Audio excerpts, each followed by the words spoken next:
Assalamualaikum.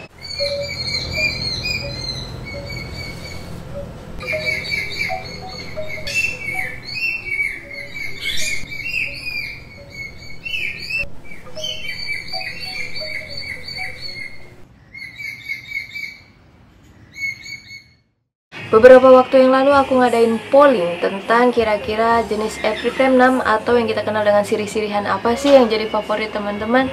Nah, sebelumnya aku mau berterima kasih buat teman-teman yang udah ngeluangin waktu dan nyempetin buat ikutan polling. Aku nggak tahu kenapa Giganteum Silver ini paling sedikit.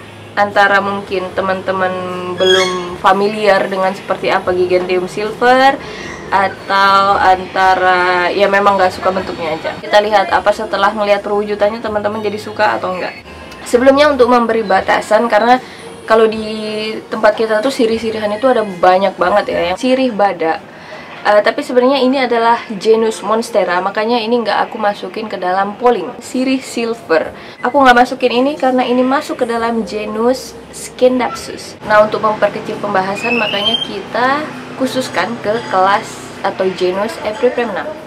Di dua video sebelumnya aku sebutin kalau ini adalah Philodendron Hesterium Silver atau Philodendron Hesterium Silver Sword. Nah, video itu diposting, ada yang ngasih tahu aku kalau ini sebenarnya bukan Philodendron Hesterium Silver. Ini adalah Epiprem 6 Giganteum Silver.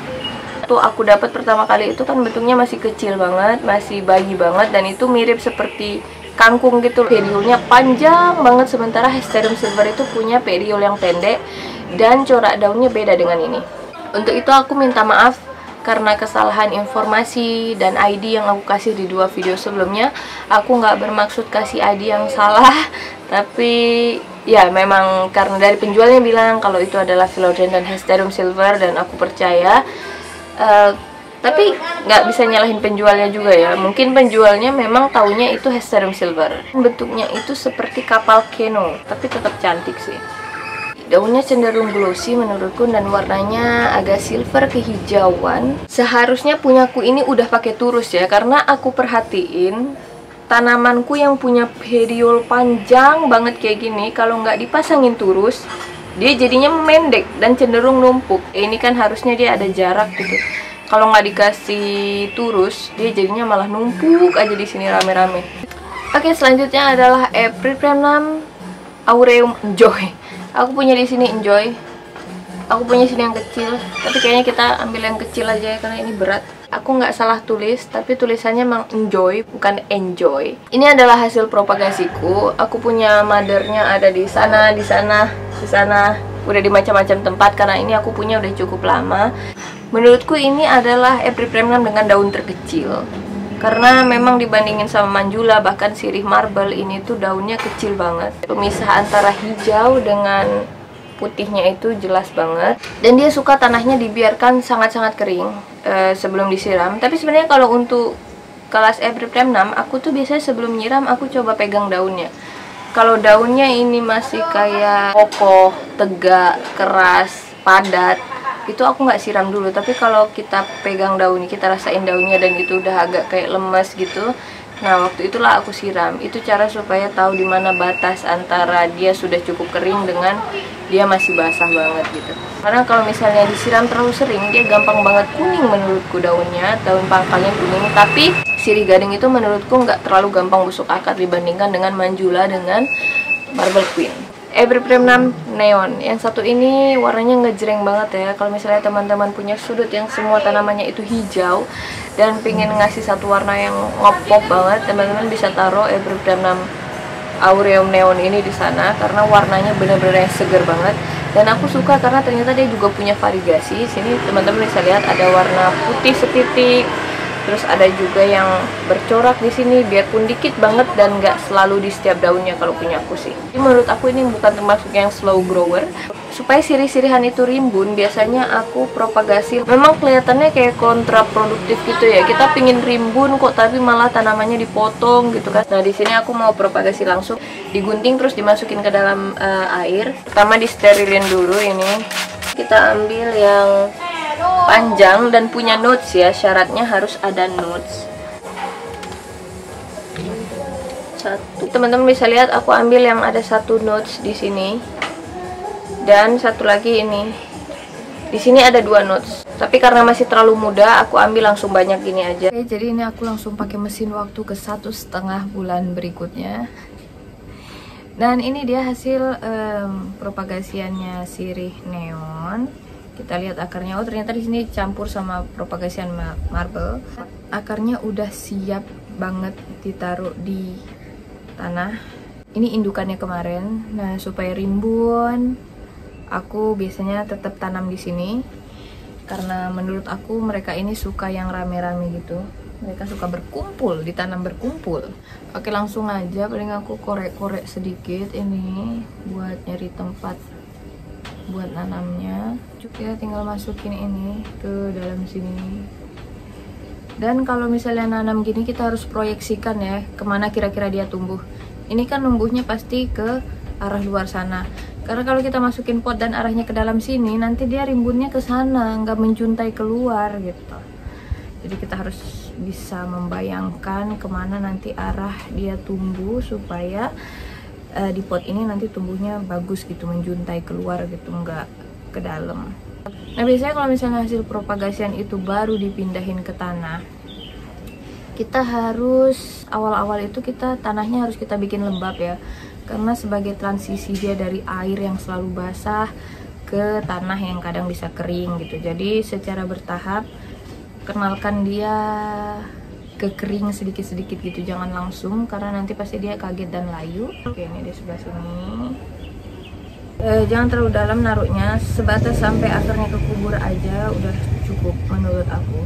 Memang dia kayaknya kayak kurang kokoh gitu kalau ditanamnya nggak terlalu dalam, tapi nanti akarnya itu bakal menyesuaikan kok. Dia yang bakal membenamkan, dia yang akan mencengkram tanah, jadi dia nanti kokoh. Sih, sudah lebih rimbun kan? Ini kayak kurang kinclong gitu ya.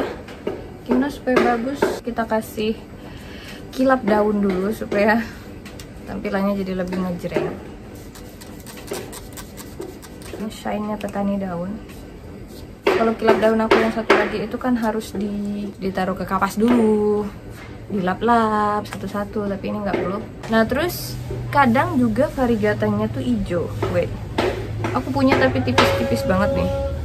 Ini kalau kelihatan nih di pinggirannya ada hijau. Oke, tanaman selanjutnya adalah Epipremnum aureum golden atau sirih gading. Kalau teman-teman ngaku sebagai pencinta tanaman tapi belum punya sirih gading, itu menurut aku kayak nggak sah. Menurutku ini adalah salah satu tanaman yang wajib punya. Kenapa?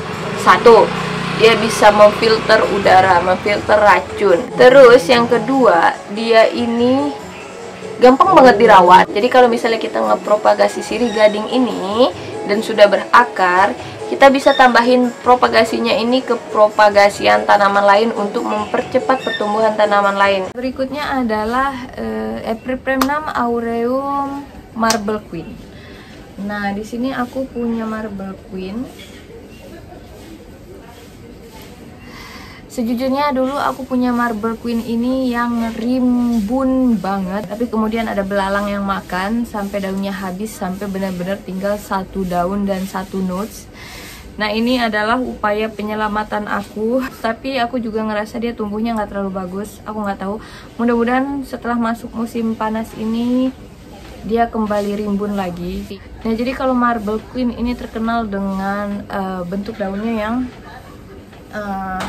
seperti marmer gitu. Nih teman-teman bisa lihat, warna dasarnya itu putih, terus kayak ada cipratan warna hijau. Cakep banget nih itu. Dia sensitif ya sama sinar matahari, gampang kebakar kalau misalnya terlalu kena sinar matahari. Tapi kalau misalnya teman-teman kurang kasih dia cahaya, dia bisa reverted. Reverted itu kayak dia jadi hijau gini, kembali jadi hijau. Makanya benar-benar harus tricky naruh tempat yang terang tapi masih teduh banget. Dan ini sebenarnya aku udah harus repotting karena teman-teman bisa lihat ini di bawahnya akarnya udah keluar-keluar. Ada 2 tanda kita harus segera repotting itu. Yang pertama, akarnya sudah keluar di bawah pot atau akarnya sudah muncul di atas pot sini, sudah keluar-keluar gitu. Itu tandanya dia udah butuh di repotting. Selanjutnya adalah yang juaranya, juara 1 favorit banyak orang, itu adalah Manjula. Epipremnum aureum manjula. Sejujurnya aku udah 2 kali ngerawat manjula. Yang pertama itu mati, 2 apa 3 kali ya. Dia menurut aku slow grower banget, lama banget rimbunnya dibandingkan yang lain. Dan aku nggak tahu kenapa warnanya nggak terlalu keluar kalau di aku. Aku lihat teman-temanku punya tuh warnanya yang cantik banget. Daunnya itu lebar, keriting, ada warna yang terpisah seperti Enjoy, terpisah jelas antara putih dan hijaunya. Tapi dia juga punya cipratannya Marble Queen tuh. Jadi dia kayak kombinasi keduanya, kayak gradasi gitu loh tuh. Cakep banget ya, dia ada gradasi hijau ke hijau muda, terus putih, sini ada hijau muda. Gak heran dia peringkat 1 karena memang menurut aku paling cantik dan paling unik ya di antara siri-sirian yang lainnya. Tapi juga menurut aku paling rewel, menurut aku ya, menurut aku. Tapi aku lihat orang-orang gampang aja sih ngerawatnya. Aku aja yang ngerasa agak struggle ngerawat satu ini, nggak tahu salahnya di mana. Teman-teman mungkin bisa share di kolom komentar. Aku harus apa? Apakah harus ganti media tanamnya, atau aku jangan terlalu rajin siram, atau aku harus pasang turus? Banyak sih yang kasih tips ke aku, katanya ini tuh harus dipasangin turus. Sekarang aku mau kasih perbandingan kali ya buat teman-teman yang masih bingung apa sih bedanya Manjula dengan Marble Queen gitu kan. Nah, ini yang sebelah kanan yang di pot hitam ini adalah Marble Queen, yang di sebelah kanan sini adalah Manjula. Manjula daunnya lebih besar dan keriting, sementara kalau Marble Queen daunnya lebih mirip ke sirih gading biasa. Terus perbandingan antara Enjoy sama Manjula juga kelihatan banget. Enjoy itu daunnya kecil, sementara Manjula dia daunnya lebih lebar, besar, dan warnanya lebih kecampuran. Perbandingan antara Marble Queen dengan Enjoy. Nih. Kelihatan kan, yang satu tuh kayak latte art, kayak yang di kopi-kopi itu loh. Terus yang satunya lagi cipratan dengan bintik-bintik. Itu tambahan informasi buat teman-teman yang cari jenis lain April Prem 6 yang aku nggak punya. Ada April Prem 6 Shangri-La, itu juga lucu bentuknya dan unik. Ada April Prem 6 Skeleton Key, itu juga lucu banget. Ada juga April Prem 6 Pinatum atau ekor naga, itu juga aku belum punya. Mungkin teman-teman kalau mau cari bisa cari jenis lain itu kalau semua yang aku sebutin ini udah punya. Selamat hunting. Sepertinya itu aja yang bisa aku share tentang April Prem 6. Terima kasih sudah nonton, terima kasih sudah like, terima kasih sudah subscribe. Aku minta maaf kalau misalnya aku salah ngomong, aku juga masih belajar. Semoga video ini ada manfaatnya buat teman-teman. Have a nice day. Assalamualaikum warahmatullahi wabarakatuh. Bye.